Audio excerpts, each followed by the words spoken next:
morning, everyone. Hi, Gaetan. Morning, Kathy. How are you doing? I'm doing terrific, just terrific. It's been a really busy week, and Yes. a lot has happened. I know that this morning, folks. I think Roman is going to come in a short period of time. He said that what was it? He had a water pipe or something that broke, and he's attending to that. But he's going to try and be on. And today's show is about our topic is about, are we expecting too much from our dogs? And that's really his expertise. So we're going to talk about, when you think about your dog, do we expect too much of them compared to how it was, say, 50 years, 100 years ago, 200 years ago? Do you have any idea, Gaetan, how people used to raise their dogs in those days? Yes. You do? Okay. You know, Well, I'm not that old, okay. but my understanding in the past, the dog were more guardian. Right. Okay, primary condition of the dog was a guardian for the sheeps or the cattle or the herd, whatever the farmer was taking care of. And some breed were specialized in chasing rodent. Mm-hmm. And so that was, to my understanding, in the past century, 4, 5, 6 century before us, 2 or 3 before you, and 4 or 5 before mine, something like that. Yeah. Yeah. And so the dog were not a puppy like we used to have today. Uh, and it was not a house companion. They were mostly um, outside of the house. They were confined in, maybe they have a shelter, but their primary job was keep, um, defend or protect against predator, coyote, wolf. Um, what is the other? Okay, any of these animal which Foxes. compromise foxes. Thank you. Yeah. Who compromise the property of the farmer. The dog was there to protect and Right. work with the farmer. So there was a relationship between the farmer and the dog. The farmer were providing food to the dog mainly. Was providing, like, okay, I'm your owner. You're my dog, and we keep the relationship like that. Now in the 20th century, I would say 19th century, beginning of the 20th century, the dog become like an indoor creature. Right. And, Yeah, you and got it. Yeah. yes, and then there's something, a phenomena took place by crossbreeding dogs. Yeah.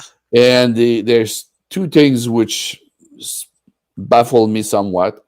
They work on getting smaller and smaller and smaller dog of a breed. For instance, they have the collie, and the collie is a medium-sized dog.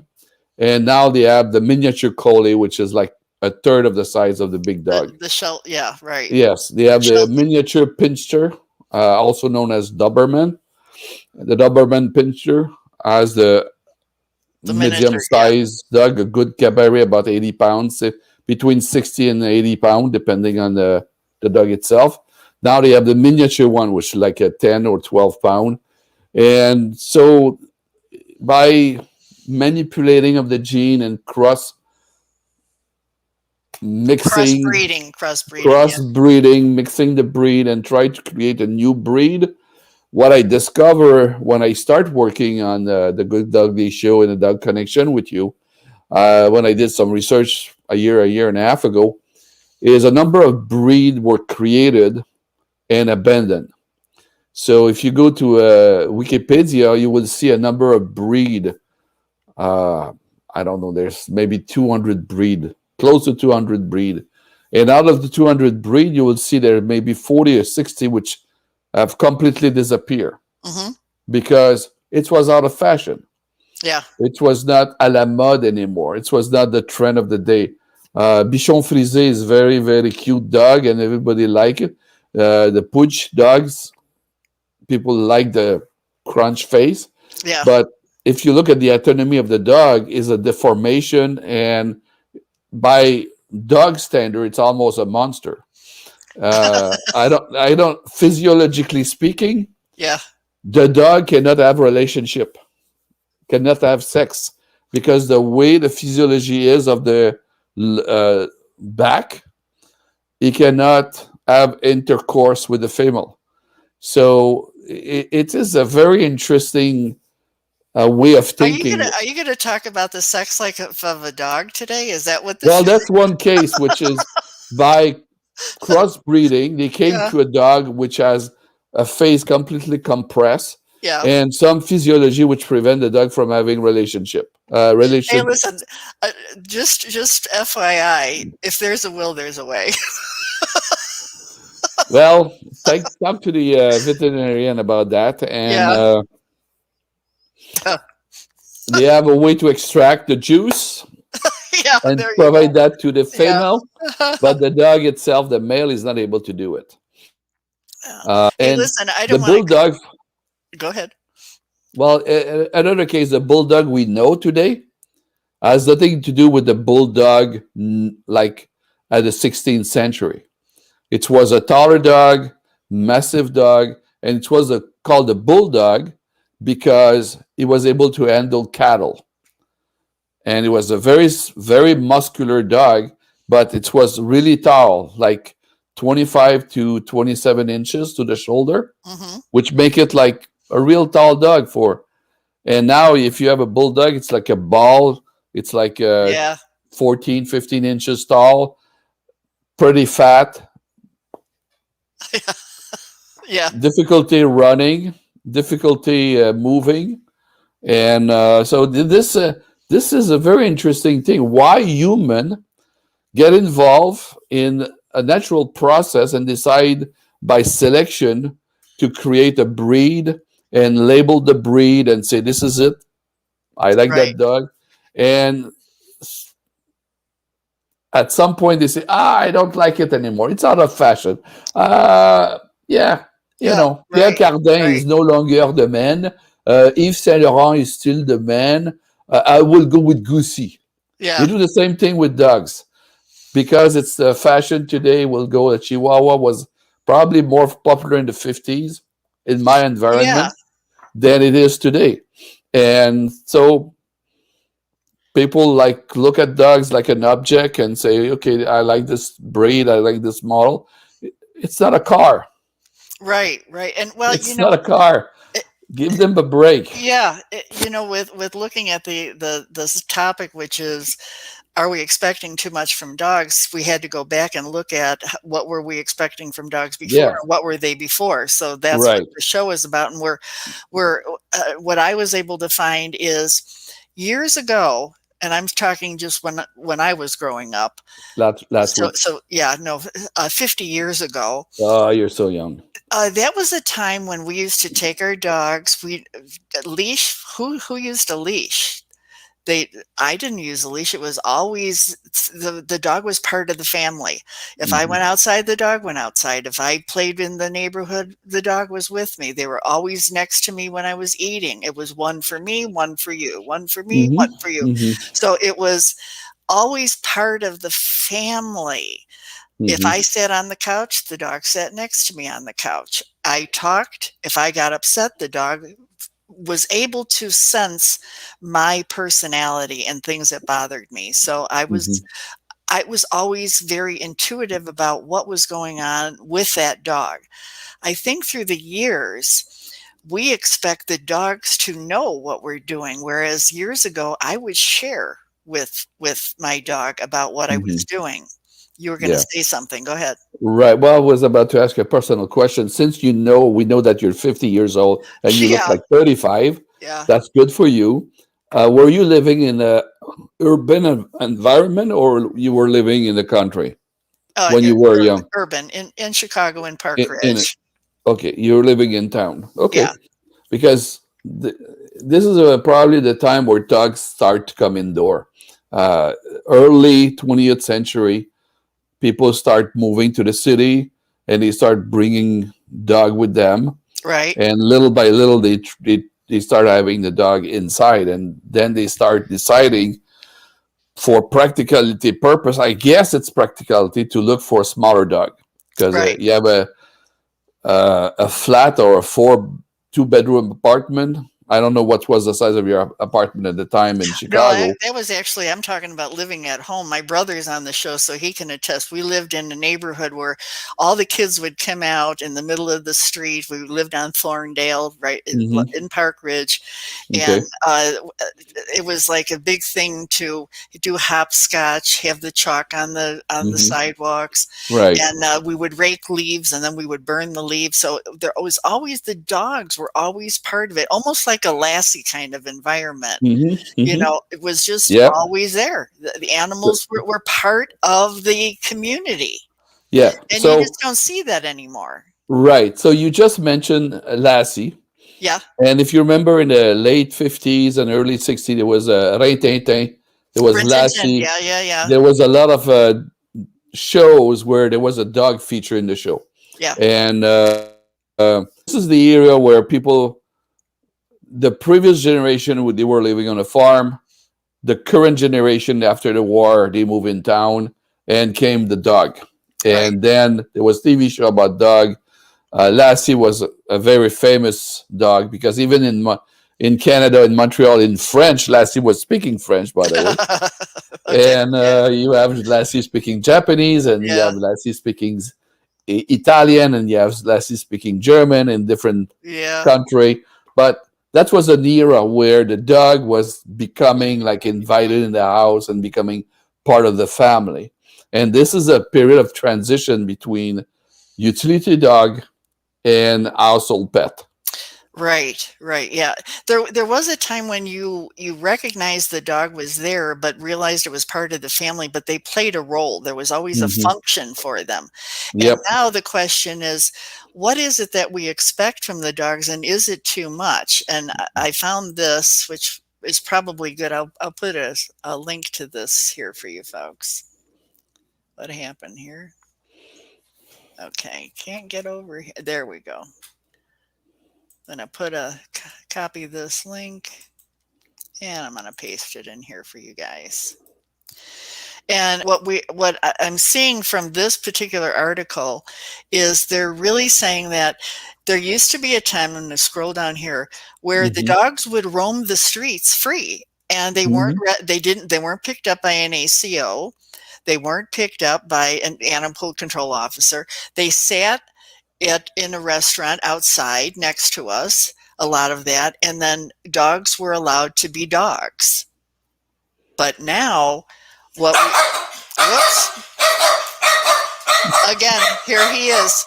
There he is. Charlie, Yeah, yeah, we love you. Charlie, yeah. Now what we look at is, are dogs having bad behavior because they're not able to do what they used to do. They used to be they used to go out all the time, 4, 5, 6 times a day. They used to have freedom of the backyard. They could do all these things. Now they're Hmm. cooped up in an environment, or they're put into a cage. They have to wait for their owner to come home from work, Hmm. and then they're able to go out. But what is the difference? Why? And now we're looking at COVID, where people are home, so the dogs love having their animals at home. And Dog now, love to have their animal at home. That's well did I said. just say that? Did I just Yes, say? you said that. Oh, well, Well true, said. true, yeah, Yes, look at this dog. He's yeah. taking his human for a walk. Excuse me, I'm so sorry, folks. I was going to put No, there's Charlie in the somebody other room. outside. Yeah, The well, gardener is outside your yeah, window. yeah, I went. Yeah, that's really true. Yeah, I usually have Charlie with me when I do the shows, because he corrects me when I do some things wrong, and so far I Hmm. haven't done anything wrong yet. But maybe that was the sign. Hey, we got Dale here. Good morning, Dale, and my Hey, good brother's here morning. too. Good morning, Ron. Good to see you Good here. Thanks morning. everyone for being here. And so anyway, when we look at the where the dog was and where the dog is now, are we expecting too much? And I think a lot of that has to do with, you see these animals that are service dogs, and you think, well, if if that dog can do that for that person, they can do it for me too. And then they get discouraged because they try and train their dog Hmm. to do Hmm. something that they couldn't possibly do, or Right. realizing that unless you are a trained professional that knows how to train a service dog or an assistance dog properly, don't even try. And I think that's one of the messages that Roman wants to get across is Hmm. don't expect too much from your dogs other than to be unconditional love, give you support and protection. Those are three areas that I think would be good. Yes. Take your dog as your personal pet or your family pet. Don't try to make it what it's not. Training a dog for service, for instance, take between 12 and 24 months, Right, depending on the kind of training. And I will call that these professional dog. It requires specialized training. And if you did not receive that training, you will probably not be able to make your dog a service dog. right, right, So enjoy the dog as your family pet, which is good, but don't try to push it to the point where it will not qualify for what your ambition are. right. This is another point. People have an ambition toward their dog, and they project themselves towards their dog. I have many times the picture of a macho guy with a German Shepherd. Yeah, right. Well, they say that people adopt dogs that look like them, or somehow they end up looking like them somehow. Yeah. So yes, Yeah, the dog first of all don't have the prejudice that you have. that's true. So a German Shepherd don't pretend to be a police dog. He just pretend to be a dog. Period. Right, Just right. pretend to be himself or herself. So anyway, I will not go in the realm of what you think you are and what you think your dog is Okay, because this is like a psychology. The problem is not the dog; it's a human. And why the human behave this way with the dog, and why the human want the dog to do things which will represent the human, not the dog. right, right. And So, I think with Roman, with the way that he trains, because he's more of a holistic, so he identifies first off what the dog is capable of doing based on his observation, and he mhm. knows that he can get them to do certain things by things that he does. Now if Yes. you try and force the dog to do something, then you end up in a real big problem. And I see that Lon is watching the show here. Hi, Lon. Hmm. And Lon can attest to it too, because he's in that handler position, and he knows he's had Gander, and now he's got May. And in training May, every time he posts something, he always posts about, well, this is what May wanted to do, so I just followed along. So it's like he's letting her lead the team, so to speak. Even Right. though she's in training, Yeah. she's really training him because he's learning what Yeah. she needs to do, and Hmm. what her natural pattern is, what her natural personality Yeah. is. And then Yeah. he'll come along and he will correct, or he will try and influence her by praise and effect of what to do. So that's really a very good thing. So Hmm. when you look at, do we expect too much? I think to a certain extent we do, and I'm an older person, so I don't Yeah. expect 50 any. years old, Yeah, I like don't. you said No, no, before. I'm not 50. I'm 75, folks. You look 35. Yeah, well, I know that with my dogs all my life, it's always been, they're my buddy. They just know Hmm. that they can trust me because I'm not going to hurt them, and so I really haven't been into the realm of training them to be specific, because I really could care less if he could give paw, or if she could give paw, or if she could roll over. All I Hmm. know is that if she wanted to be around me, she's going to be around me. I never worried about opening up the door and my dog would run away, because I figured if they could find someplace else, and why would they want to run away? Hmm. Because there has to be a reason they want to run away from me. Yeah. If I don't make the house comfortable enough for them and where they would want to stay with me, then something's wrong. Yes, Something's wrong. there's a fundamental principle there. If they feel safe, Yes. Yeah. they will stay. Yeah. If they feel welcome, they will stay. That's right. Well, isn't that true for humans too? Yes. How many homeless we have? Yeah. Why?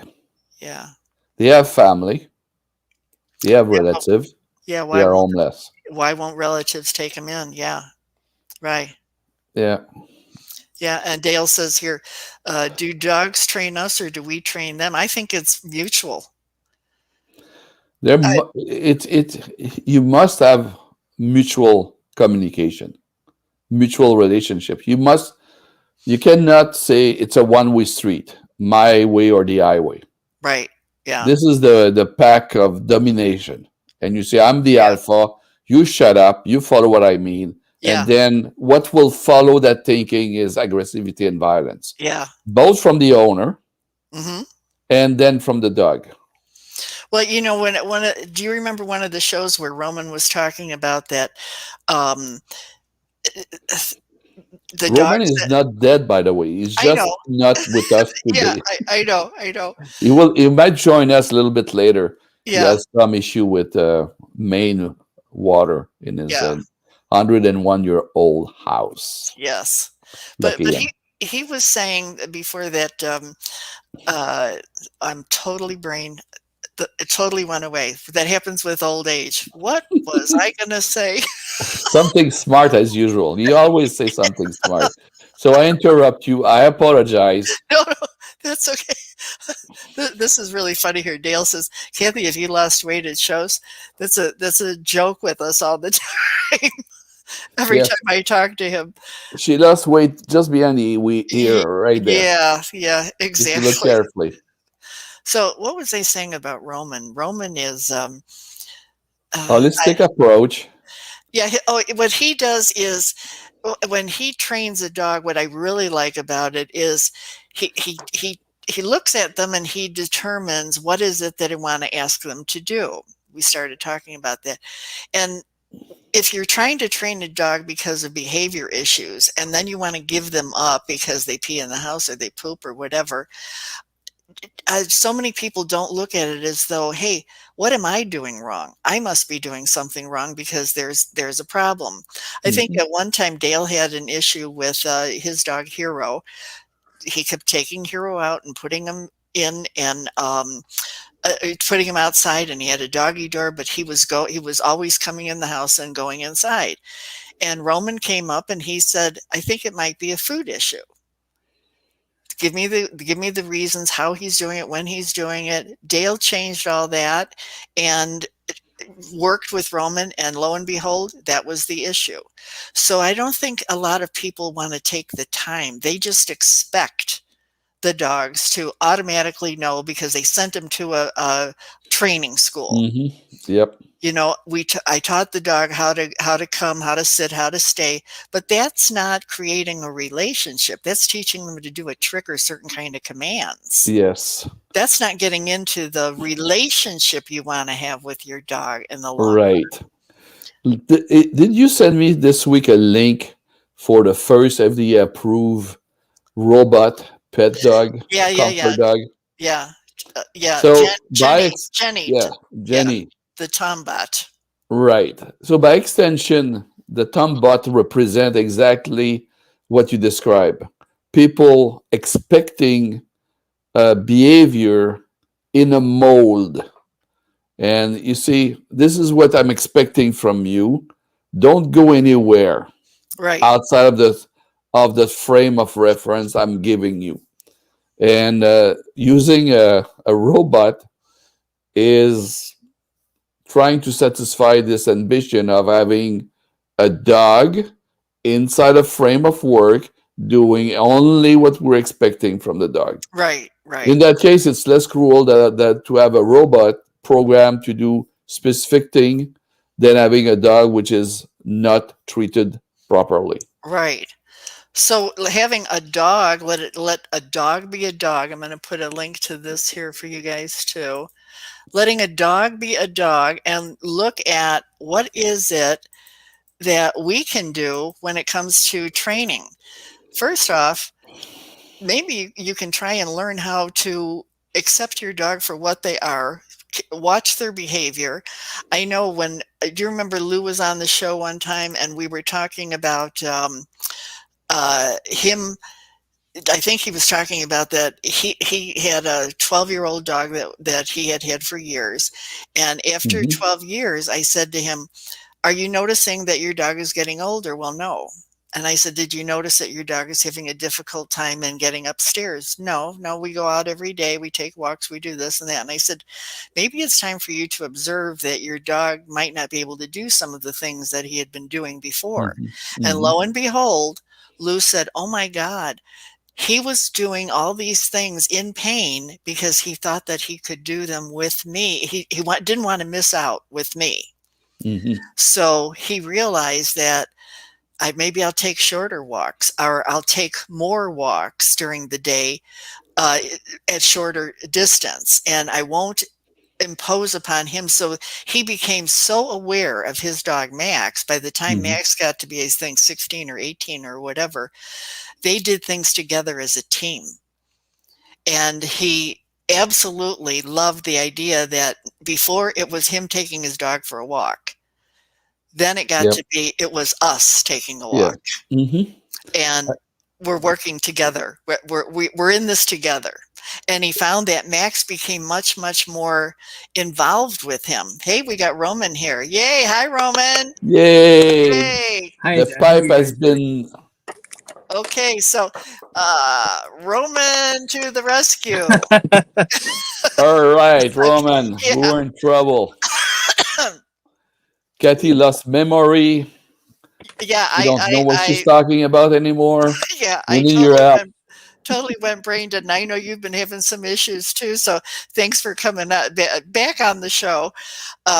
We've just been talking about what our interpretation is in relation to the are we expecting too much of our dogs versus how people used to just let a dog be a dog years ago. And the way that we were brought up, meaning myself and Gaetan, in terms of age, there was a time when the dog was just a member of the family and could run loose and be in the areas and do some fun things. And now we've got restrictions. We keep them in cages. We keep them in the house. We expect them to do what we want them to do without even knowing what their wants and needs are and assessing their personality and creating a relationship with them. So that's where we're at right now. And we just got done showing the dog decoder page. So you're up to date now. So Great. now, and we said this was really your show because this is your topic. So let's go. Please decode for us. Yeah, please decode for us. First of all, I appreciate for tapping into that. Working a lot online with people, I see that when people adopting a dog, the first thing they do is they want the dog plug and play. Literally, they think they got a dog who is perfect, Right. who is potty trained, who will not bark, and have this idea of like a perfect relationship, like we do with people. Hmm. And there is no dating involved. Until the honeymoon is over. Exactly. There's Yeah. no dating involved. And then suddenly they wake up in the reality that for the dog, these people are strangers Yeah. that haven't established a relationship yet.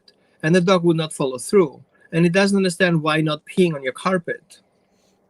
Right. And then frustration kicks in. And frustration can sometimes lead to violence, to the point that people become abusive to their dogs. And for some point, you can say it's kind of justified. I mean, you paid like thousands of dollars for this carpet, and the pee just poops and pees on it. It's ready for the dump. Yeah. $1,000 just out of the window for no reason.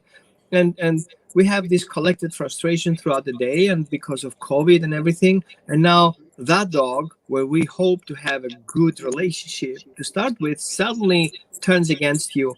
And one thing that's usually triggered is the feeling of I missed the word right down. Betrayal, big Right. time betrayal.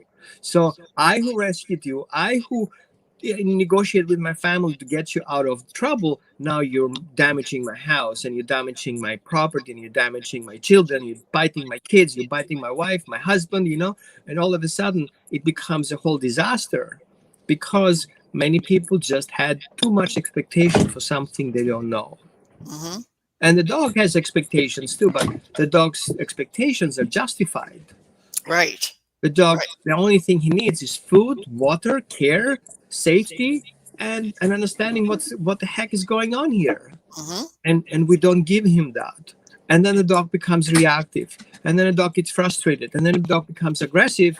And then we become aggressive. And finally, we either surrender the dog, dump him in a shelter, or we kill him, because that's an option. Oh, gosh. Yeah, right. So we see just from that point perspective, because our expectations are too high, and at least the dog's expectations aren't even met, the whole thing is set for failure. Yes. And that shouldn't happen.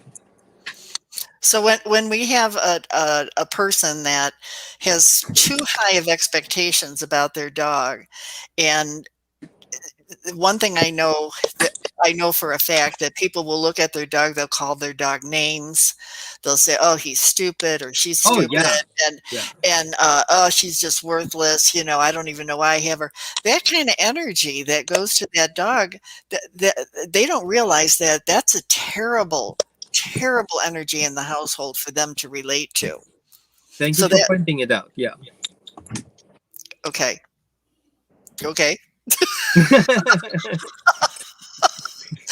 You have too much expectations of me right now. Yeah, okay. Let me give you a quick story because it's important. Okay. I looked for a job, and a friend of mine wanted to be very nice about it and help me find a job back then when I just moved to the US. And he talked to a friend of his who is a contractor, and he told me how good I am and how professional I am and all this education that I have. And so basically what happens is that guy hired me and had this kind of expectations. Right. And what the reality was like this. Mm-hmm. And I had no clue about that story. So I came to his job, and he's just pushing me on this project. And by the way, my first project was a project at the base in Quantico. And I had no clue about it, right? And then I says, "What is this?" And they're like, "Oh, you should know about that. Don't you figure it out?" And left. And I had to figure it out. So I was so angry and frustrated on both directions. The one who gave me the job and the one who mediated. That I was being called a liar. So from a dog's perspective, if I'm putting in a position and my expectations are not met, and the information that I get is confusing, and I feel this pressure of me expecting to do things that I cannot handle, causes aggression in both directions. Exactly, right. Or give up, or just give up. Exactly. Hey, if I can't meet your expectations, why even try? Exactly. And I agree with that. And actually, scientific evidence is a dog expects you to listen, and he tries for 42 times and you don't listen, he stops communicating.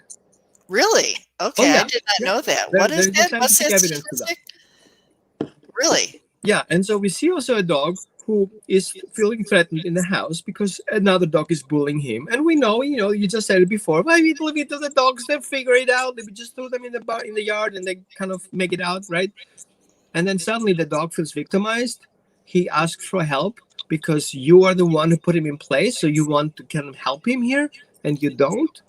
And the dog tries to help himself, but he cannot. And the other one is bullying. And all of a sudden we have a dog fight. And then we blame the new dog. Why would we blame the old dog? The old dog is just fine, right? But the new dog is a bad dog because he ended up in a fight. Right. And then he instigated it. He instigated it, yeah. And we blame the breeders and we blame the rescues for sending us a dog who is not compliant to our expectations. Right. Yeah. And my first questions in my questionnaire is, what are your expectations? What is your goal of that session when we do an online training session? And I see what they want. I want a therapy dog. I want my dog to be a social butterfly. And I say, okay, that's great. Are you aware that your dog is coming from a hoarding situation and has multiple traumas, including neglect? Yeah. And now you want the dog to be social? Well, in his whole lifetime, he hasn't seen another person out of somebody who's abusing him. Yeah. So how do you want this meat to work it out? It doesn't. Right. Oh, I thought I can do that. Because he's a German Shepherd, I can be social with him. A breed doesn't make a dog. Right. Okay, a Right. breed is a predisposition for a Yep. situation. Just because I'm Irish, which I'm not a police officer. Hello, right? Or because I'm French, I'm not I a I'm love a, it. I'm a brain I surgeon. love it. I'm a brain surgeon. exactly. Okay, and just because I'm Greek, I'm not getting married so many times. Oops, maybe I do, kind of. So we have to make sure that even those expectations, and that's number one expectations people fail.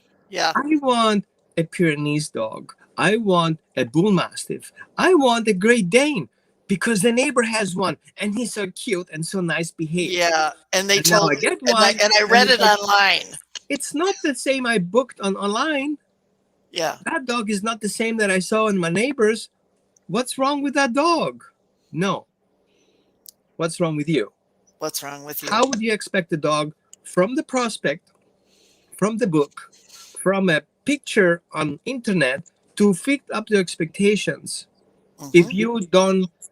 you're not responsible for 56% of his behavior?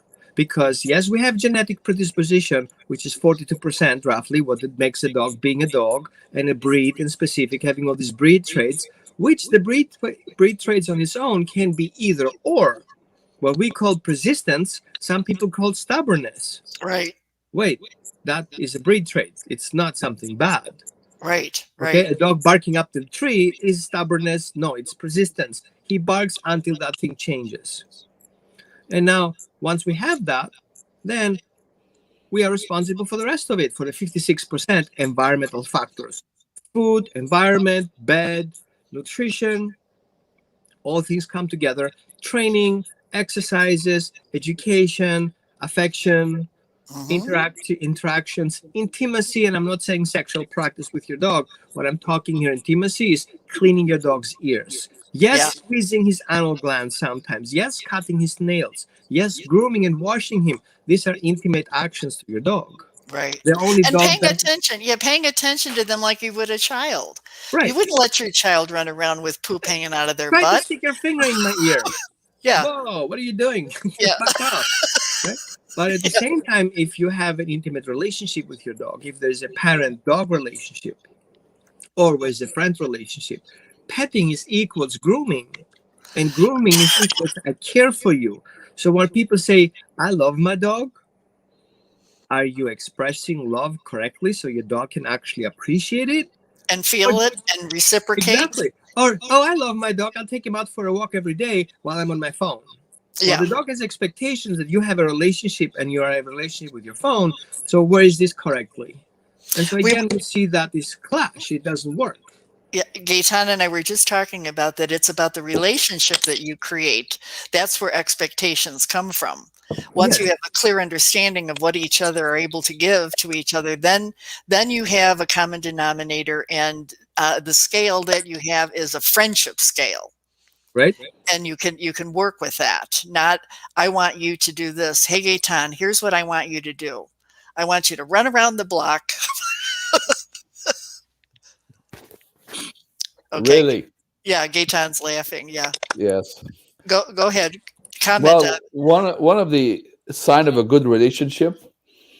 Uh, I will take an example out of my life.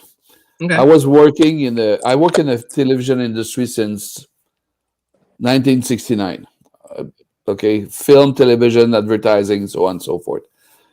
I came with a working with a company, and one guy in the company was the engineer, sound man, and I was kind of the director overseeing the production. And we were working together without saying much word. We say, okay, set the sound, boom. And then without saying any other thing, we know each other thinking process.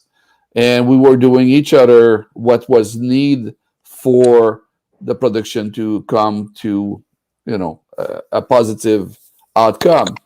If there's no relationship like that with an animal, a dog, and you take the dog as an inferior or something you need to project your alpha male domination and treat it like an object that should obey you and listen to you then you're bound for failure. Right. And the dog would be very, very unhappy, and you will probably very, very, very frustrated there. Right. What we discuss here is the necessity to be acquainted with each other and Hmm. have a mutual understanding of the relationship. And Roman is our go-to person because Coach. he developed this approach which is very human, Yeah. and I saw him doing things which was like yes, because it was really like communication, visual contact, eye contact with the dog, pace, patience, and then the dog in few minutes came to understand that part of communication there and adjust the behavior there. And that's what always impressed me when I see Yeah. something like that. I have a And question. I have a question for the audience. Yes, no, not me, audience. No, no, you too, everybody. Oh, How okay. many types of relationship do you think a dog can have? One, two, different types of relationships. I will give the solution today. Just give me a guess. nobody's commenting. I will say one. That's my take on it. Hmm. Kathy? Well, I think a dog can have a number of relationships, but I think that they it depends on what kind of response that they get from their relationship. Exactly. So the first relationship is a survival relationship between a mother and a puppy that needs milk, right? So Right. if the puppy doesn't get milk, the puppy will die. So the first relationship, I needed to survive, which creates a first bond, the imprinting, which later becomes secure attachment relationship. The next in relationship, we have teaching and validation relationships, where the dog basically learns of his environment. So he needs somebody to educate him. If you don't give him that education after he's being adopted from his mother, that dog will have a problem. And then we have forced relationships, like adopting a dog and placing him in a house with an existing dog. Whether he likes it or not, he has to have a relationship with a dog who he doesn't like, or maybe he likes. Maybe he's being bullied. Maybe he's a victim. We don't know. And then we have acceptance relationship, the ones that, you know what, we're not buddies. We're working together. We can have a coffee in a coffee room, but that's it. Yeah. I'm on my. Okay. You're on your It's own, and I'm business. on my own. Yeah. Okay. And then we have healing relationships, where we see usually dogs go into foster in homes and businesses and hospitals and do service. And Right. just petting that dog makes you feel good. And that's it. You come in, you heal, you go. Temporary relationships, right? Which is a healing relationship. However, we have temporary or transitional relationships from the adoption home into foster care. We're not bonding too much, but just fit enough to feel good and comfortable until we move on to the next. It's kind of like, hey, I just got divorced. Now I have kind of like these free relationships until I get married again. Hmm. They're kind of like temporary relationships. I'll give you just an example. And then we have a game or opportunistic relationships. Like, hey, what's up? You see that sports game? Yeah, let's have fun here. We're friends right now until the game is over, and then I'm going home. Yeah. Or on the bus station or on the train station having a small chat. Dogs do this too. Going to a dog park. Hey buddy, what's up? Let's play. I'm in the mood to play. You want me to chase you and then you chase me back, or you want me to kill you and then you be dead? And so we see that we have these 7 types of relationship that can change at any time throughout the day, and we need to be aware of. Because Yeah. if I see that my dog has a survival relationship and then I wonder why my dog has separation anxiety, then I don't know what to call that. You are not aware of what's going on here. Yeah. Or Yeah. if you see that you dump your dog in a shelter and all of a sudden that dog doesn't create any relationship but shuts down, and then you put the dog to sleep because he struggles creating any type of bond or relationship for him to survive, right? Yeah. Or he builds a weird relationship with his toy. which is a survival relationship, because without that toy, he cannot handle his stress. And if you take that toy away because somebody told you, if your dog becomes resource guarding about the thing, take it away from him, you actually put the dog into a position to kill you for it. Yeah. For something that you took away that he has a survival relationship with. Right. And that could be also that some dogs get reactive and aggressive.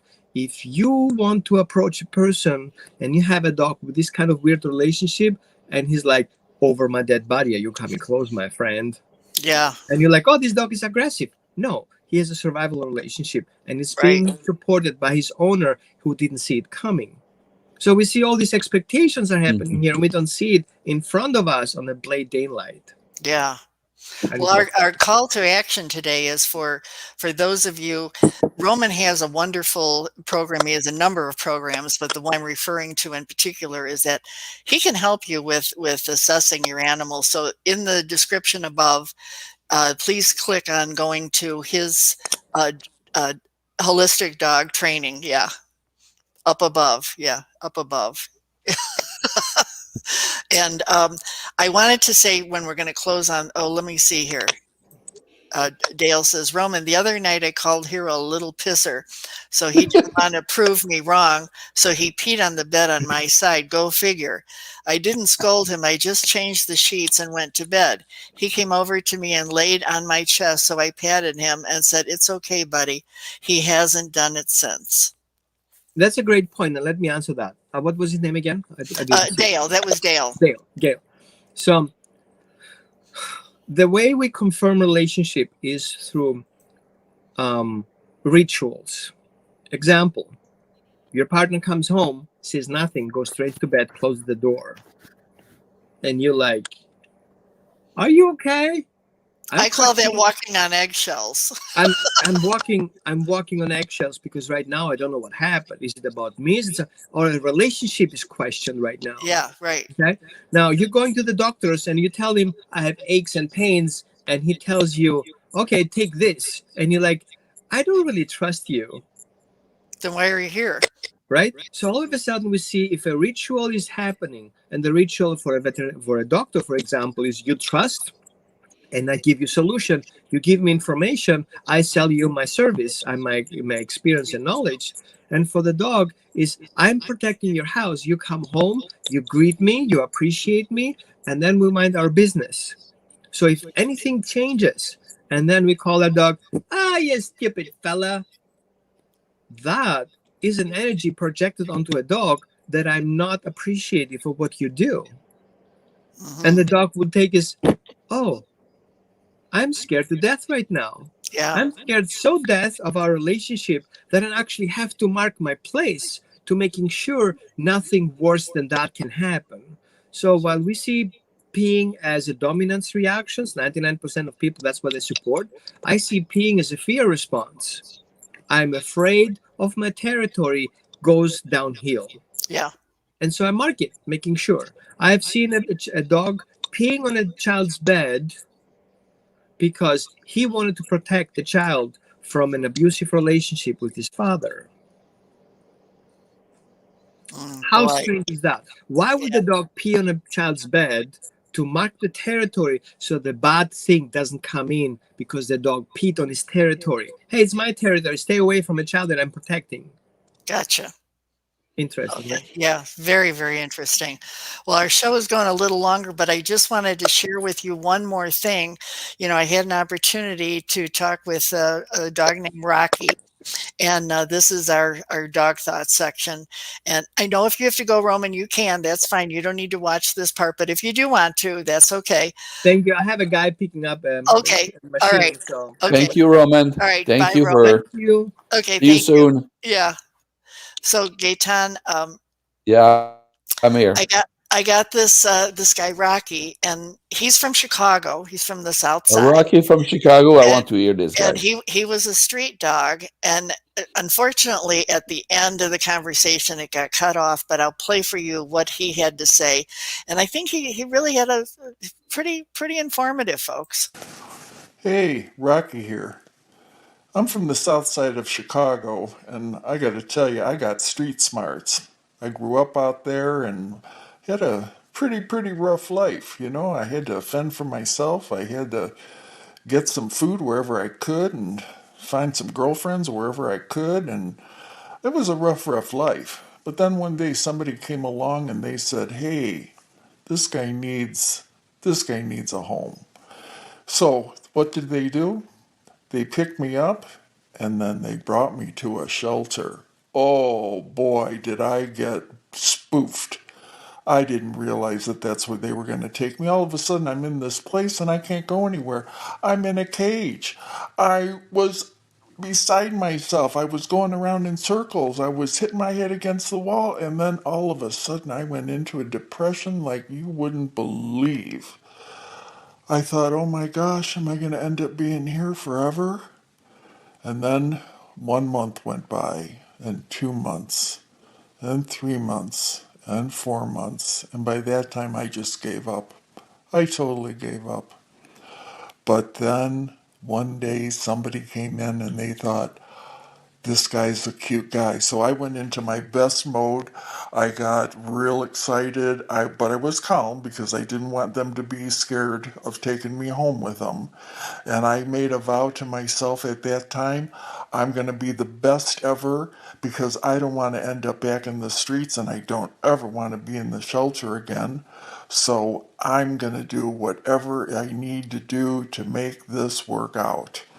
So sure enough, the woman came over to my cage and she put her hand in the cage and I licked it and I gave her that look like, please take me home. And that's what she decided to do. It was love at first sight. I looked at her and I just knew that we were going to be forever together. So once I got to her house and I jumped up on the couch, I realized, ooh, I don't know that I can do that yet. And I sure couldn't pick up my leg, that's for sure. So I wanted to make certain that I was on my best behavior. And then she decided, oh, she's going to keep me. Oh, yay. And you guessed it.